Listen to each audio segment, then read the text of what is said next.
మీరు చూస్తున్న CKS channel. నా పేరు కవిశ్వర్. అలాగే ఫస్ట్ టైం మన ఛానల్కి వచ్చినట్లయితే లైక్ చేయండి, షేర్ చేయండి, సబ్స్క్రైబ్ చేయండి. ఈరోజు మనము చింతామణి ఆవుల సంతలో అయితే ఉన్నామండి. ఈ సంత ప్రతి ఆదివారం అయితే జరుగుతుంది. ఉదయం 5 నుండి మధ్యాహ్నం 12 వరకు అయితే సంత జరుగుతుంది. ఇక్కడికి ఎక్కువగా హెచ్ఎఫ్ ఆవులు, జెర్సీ ఆవులు, అలాగే ఇంగ్లీష్ బ్రీడ్ ఆవులు, టాప్ క్వాలిటీలో ఉన్న హెచ్ఎఫ్ దూడలు, ఇంగ్లీష్ బ్రీడ్ దూడలు అన్నీ అయితే వస్తుంటాయండి.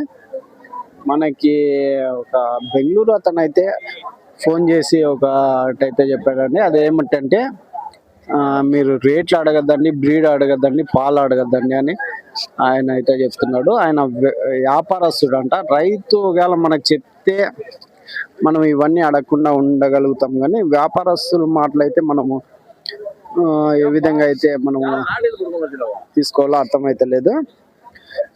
మీకు రేట్లు, బ్రీడు, అలాగే మిల్క్ ఇవన్నీ అడగకూడదా అనేది మీరు కామెంట్ అయితే చేయండి.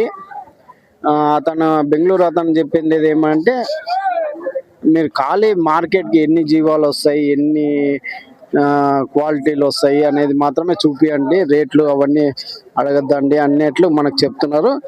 అయితే రైతులు కామెంట్ చేయవలసిందిగా కోరుచున్నానండి. ఎందుకంటే రేట్లు కానీ, బ్రీడ్ కానీ, అలాగే క్వాలిటీ కానీ అడగాలంటే కామెంట్ చేయండి. ఈ వారం మనము రేట్లు, ఇంకోటి వచ్చేసి మిల్క్, బ్రీడ్ అడగకుండా అయితే వీడియో చేయడానికి ప్రయత్నిస్తామండి. చూడొచ్చు.